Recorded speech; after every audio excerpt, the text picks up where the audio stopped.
Yo, what's up mga Bert? It's me again, Casbert. Tignan mo. Wala.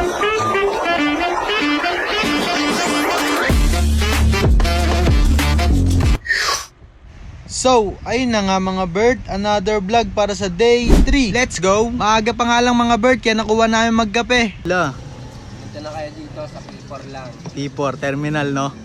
Let's go. Ito, ayahay lang, oh, naka-score, no? Nikes. Ito yung mga tinda namin parts, oh. Jordan. Jordan again. Adi. Nike. Jordan yan par. Jordan. Nike. Wag. Punta na. At ayun na nga mga Bert, fast forward tayo. Bali ngayong araw din kasi mga Bert, meron tayong exam. Kaya mga Bert, nakuha natin gumising ng maaga para makapag-display. Syempre walang bago mga Bert, doon pa rin tayo sa spot natin. Sa terminal ng paper nyo lang matatagpuan. Kaya ang sabi ko sa kasama ko, mag-e-exam muna ako, babalik agad ako dyan kapag tapos na exam namin. Bali mga Bert, isang subject nga lang pala ang iti-take namin, kaya mabilis lang to. At eto nga palang kasama ko mga Bert, ay classmate ko to. Ang pangalan niyan Jason, alias Gagamboy ng housing. At eto na nga mga Bert, na makarating na kami sa loob ng room mga Bert. Sobrang solid ng spot dito kasi ang ganda ng view. At habang nagbibideo ako ng view dito, eto naman kasama ko, inaasar ako. Ang sabi ba naman sa akin mga Bert, exam na exam daw, wala daw ako yung kiskantron. No? Satisfying magbilog. Paano bilog ganyan? Pasikat Pagkat wala pa ako, sige. Pagtripan mo ako, babawian kita. Sige.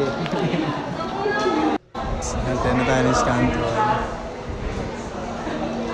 Parts, meron na. Ayun o, thank you, thank you. Thank you, thank you. Ano? Marami akong tagalakad dyan, tol.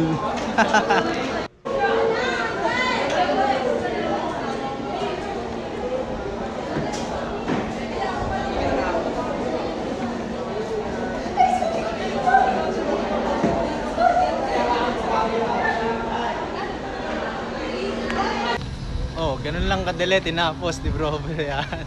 Uy! Binasic lang. Uwian na.